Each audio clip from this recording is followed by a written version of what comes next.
Hello बच्चों बाटी, कैसे हैं आप सब। आई होप आप सब बहुत अच्छे हैं, मस्त हैं एंड सभी सेफ हैं। तो भाई आप में से बहुत सारे बच्चे परेशान थे कि मैम आंसर लिखना सिखा दीजिए, कैसे आंसर लिखना है। हमें मैम टॉपिक तो आता है लेकिन जब हम स्कूल में लिख कर आते हैं तो हमें पूरे नंबर नहीं मिलते हैं। तो गलती कहीं ना कहीं हो जाती है कि भाई बच्चा या तो ठीक से पॉइंट को नहीं लिख पा रहा है, उसे नहीं पता है कैसे वर्ड्स लिख रहे हैं, है ना। तो यहाँ पर आज आपकी इस प्रॉब्लम का सोल्यूशन लेकर आई हूँ। सोल्यूशन क्या है कि आपको हर एक क्वेश्चन का आंसर मैं प्रोवाइड करने वाली हूँ। आप किसी भी बोर्ड के बच्चे हो, बिल्कुल टेंशन की जरूरत नहीं है क्योंकि ये टॉपिक सभी बोर्ड में आ रहा है।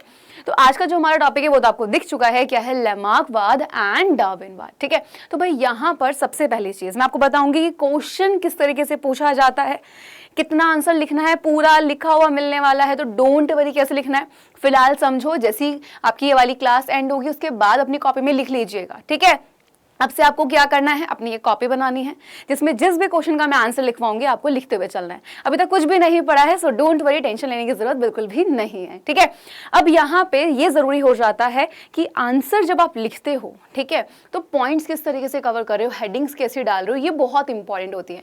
हेडिंग हमेशा बेटा याद रखना कि आप कैसे लिखोगे, या तो थोड़ी बड़ी हेडिंग लिखो या फिर ब्लैक स्केच पेन का आप यूज कर सकते हैं सिर्फ हेडिंग के लिए और किसी के लिए नहीं। क्वेश्चन नंबर बहुत ध्यान से लिखना होता है एग्जाम में, ये मैं पहले ही बता चुकी हूँ। ठीक है, तो अगर आपको टेंशन थी कि मैम आंसर कैसे लिख रहे हैं हमें नहीं पता लगता है, प्लीज बताइए। तो अब इस आपका जो प्रॉब्लम है इसका सोल्यूशन आ चुका है कि हर क्वेश्चन का मैं आपको आंसर बताऊंगी। बच्चों को नहीं पता होता मैम लॉन्ग क्वेश्चन है क्या लिखें, है ना, जब शॉर्ट आता मैम क्या लिखना है, डायग्राम कहाँ पर बनाना है, हर एक चीज मैं आपको बताने वाली हूँ विद हेडिंग, उसका आंसर के साथ। जहां पे डायग्राम की नीड है वहां पे डायग्राम भी बनाएंगे।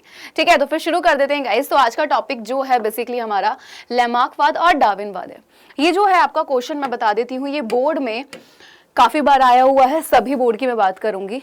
ये शॉर्ट में भी आता है, ये लॉन्ग में भी आता है। शॉर्ट में कैसे आता है, जब वो लैमार्कवाद और डार्विनवाद में अंतर पूछते हैं तो ये शॉर्ट में आता है।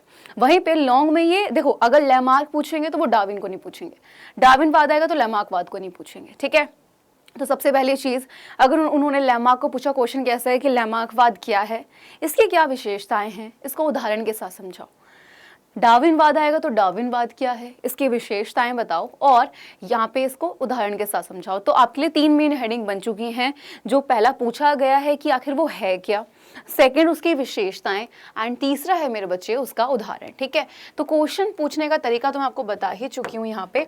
अब आगे बढ़ लेते हैं एंड क्वेश्चन लिख लीजिएगा कि बेटा ये शॉर्ट में भी आ सकता है एंड साथ ही साथ मेरे बच्चे ये लॉन्ग में भी आ सकता है। ओके, अब यहाँ पे शॉर्ट एंड लॉन्ग में तो पूछा जाएगा ही जाएगा, लेकिन उसी के साथ आपका यहाँ पे ये आपको पता है ना कि बेटा लॉन्ग क्वेश्चन में आपको चॉइस मिलती है। ठीक है, तो अगर आपको बहुत अच्छे से आता है तो आप बहुत अच्छे से कर सकते हो, नहीं करना है इसके अलावा डायग्राम वाले क्वेश्चन भी होते हैं जैसे मानव पाचन तंत्र, मानव हृदय, तो वो सभी मैं आपको बताऊंगी कि कैसे लिखना है, कहाँ पे डायग्राम बनाना है। तो टेंशन फ्री हो जाओ एंड आ जाओ सीधा क्वेश्चन पर।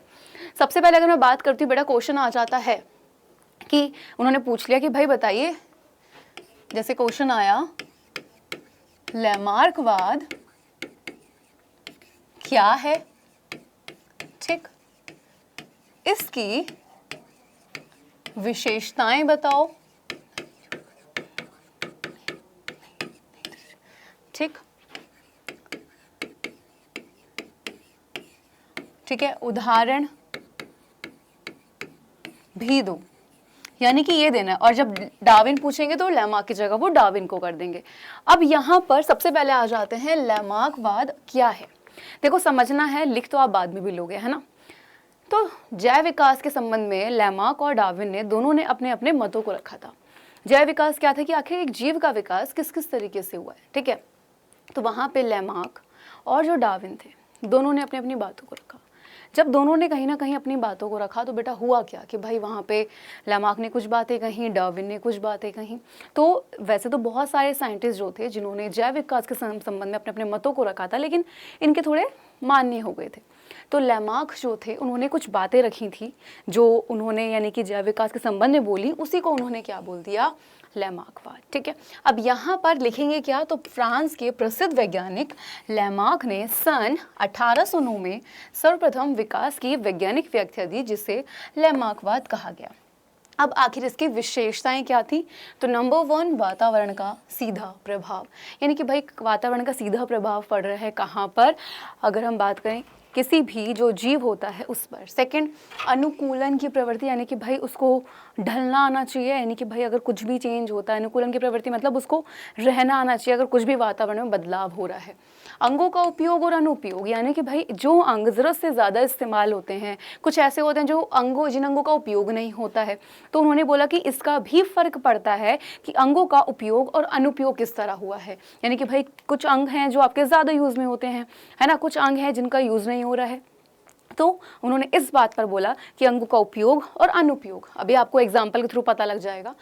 एंड लास्ट आया उपार्जित लक्षणों की वंशागति, यानी कि भाई अगर मैं बात करती हूँ तो जो लैमार्क थे उनका क्या था भाई, उपार्जित लक्षणों की वंशागति। इन्होंने क्या बोला, इन्होंने बोला उपार्जित लक्षण कौन से होते हैं बेटा, उपार्जित लक्षण वो लक्षण होते हैं जिनको आप जन्म के बाद ग्रहण कर रहे हो। तो अब सोचो, यानी कि जन्म के बाद जिन लक्षणों को ग्रहण किया जाता है, लैमार्क ने क्या बोला कि उनकी वंशागति होती है, यानी कि वो अगली पीढ़ी में जाते हैं। क्या ऐसा होगा? नहीं। आपको चोट लगी है, जरूरी आपके बच्चे के हाथ में चोट लगी है? नहीं, ऐसा पॉसिबल ही नहीं है। ठीक है, तो उपार्जित लक्षणों की वंशागति किसने कहा? लैमार्क ने। अब लैमार्कवाद था क्या? तो बेसिकली इन्होंने बोला कि यानी कि लैमार्क के मतानुसार जिराफ का जो विकास है, यानी कि भाई वो छोटी गर्दन वाले से हुआ था। लैमार्क ने बोला कि पहले बड़ी गर्दन वाले, यानी कि लंबी गर्दन वाले जिराफ नहीं थे, छोटी गर्दन वाले ही थे। उन्होंने बोला कि भाई वहाँ पे जब क्या हुआ, कहीं ना कहीं चेंज हुआ वातावरण में, ठीक, तो जो अफ्रीका घने जंगलों में रहते थे और ज़मीन में उगी घास फूस खाते थे, जलवायु के शुष्क होने पर मैदान में घास फूस सूखने लगी। अब सोचो, अगर घास फूस सूखने लगी तो भाई उनको पेड़ों के पास जाना पड़ेगा, बड़े बड़े जो फल लगे होते हैं वहाँ पर, तो उन्हें पेट भरने के लिए पेड़ पौधों की पत्तियों पर निर्भर होना पड़ा। पत्तियों तक पहुँचने के लिए उन्हें अपनी टांगों को उचकाकर पत्तियों तक पहुँचने का प्रयत्न करना पड़ता था। अतः गर्दन व अगली टांगों के अधिकाधिक उपयोग से इनकी लंबाई पीढ़ी दर पीढ़ी बढ़ती गई और आज अफ्रीका के मरुस्थल में लंबी गर्दन और लंबी टांगों वाली जिराफ इन्हीं परिवर्तनों का फल है। तो ये जो लाइन कही थी, किसने कही थी? लैमार्क ने। फिर आए कौन भाई यहाँ पे? डार्विन। लेकिन इतना ही नहीं था, क्योंकि लैमार्कवाद में कुछ कमियां थी। तो यहाँ पे एक और एग्जाम्पल दिया इन्होंने सांप का। उन्होंने बोला कि सांप के ना पहले पैर हुआ करते थे, लेकिन सांप रेंग कर चलता तो उन पैरों की जरूरत नहीं थी, जिसकी वजह से वो पैर धीरे धीरे गायब हो गए। तो इसी प्रकार लैमार्क ने अंगों के निरुपयोग के उदाहरण प्रस्तुत किया, जिसके अनुसार सांप में टांगों का विलोप वातावरण के प्रभाव के कारण है।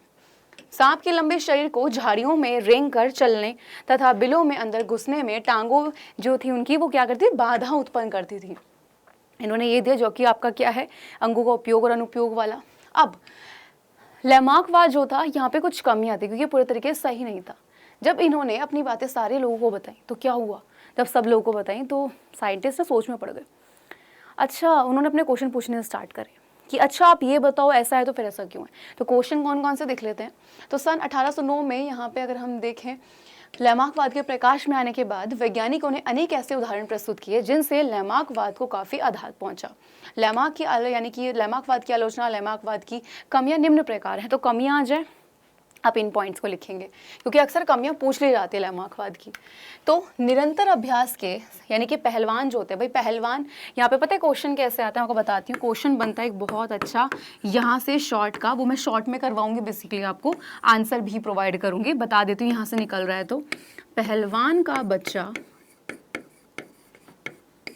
पहलवान क्यों नहीं होता? क्यों नहीं होता बेटा? क्योंकि उपार्जित लक्षणों की वंशागति नहीं होती। ठीक है, तो इन्होंने बोला कि पहलवान की पेशियां सुविकसित हो जाती है, परंतु पहलवान के पुत्र में पिता के समान बलिष्ठ पेशियों का अभाव होता है। क्यों यहाँ पे ये बात किससे पूछी जा रही है? लैमार्क से, क्योंकि लैमार्क ने क्या बोला था? उपार्जित लक्षणों की वंशागति होती है। तो दूसरे साइंटिस्ट ने बोला फिर ये बताओ पहलवान का बच्चा पहलवान क्यों नहीं होता है। फिर एक और ने पूछा कि इसी प्रकार अंधे माता पिता जो होते हैं उनकी संतान अंधा जो होती हैं वो अंधी नहीं होती हैं, देख सकती हैं। एक और, अगर किसी युद्ध में किसी सैनिक का हाथ कट जाता है तो उसकी संतान नॉर्मल कैसे हो जाती है। चीन में बालिकाओं को लोहे के जूते पहनाए जाते हैं, क्योंकि वहाँ पे ऐसी मान्यता है कि अगर लड़की के पैर जितने छोटे होंगे उतने शुभ होंगे।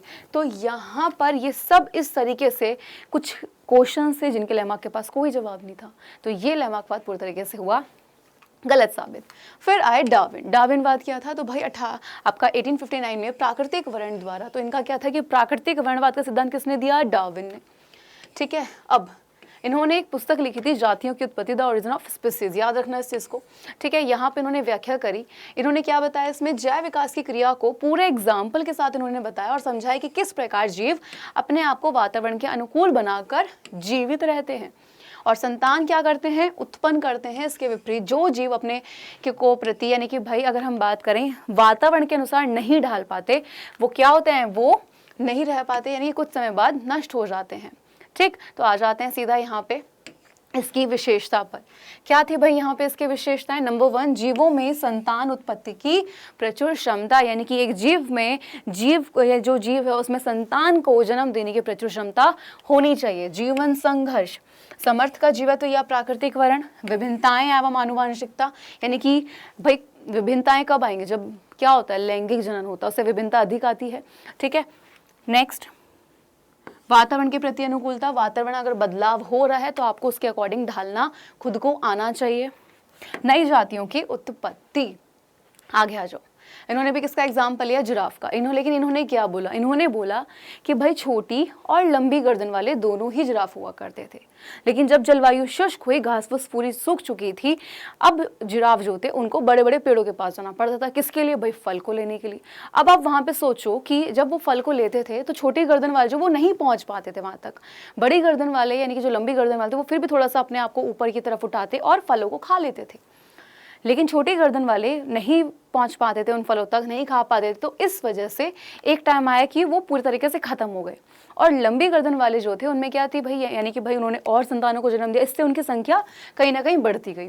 तो डार्विन के अनुसार छोटी गर्दन तथा लंबी गर्दन वाली दोनों जिराफ थे, किंतु प्रकृति की परिस्थितियों में छोटी गर्दन वाले जिराफ अनुकूलन नहीं कर पाए, नहीं रह पाए भाई वो, और धीरे धीरे क्या हो गए, नष्ट हो गए, जबकि लंबी गर्दन वाले अनुकूलन में सफल रहे और वो जीवित रहे।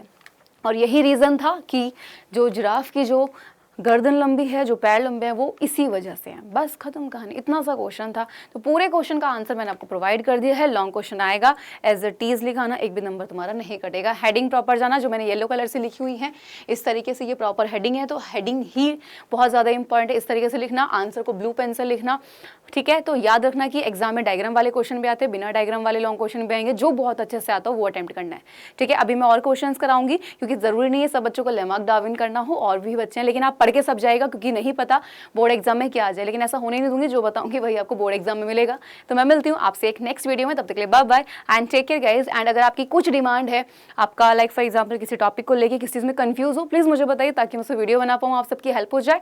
तो मिलते हैं, bye bye and take care guys.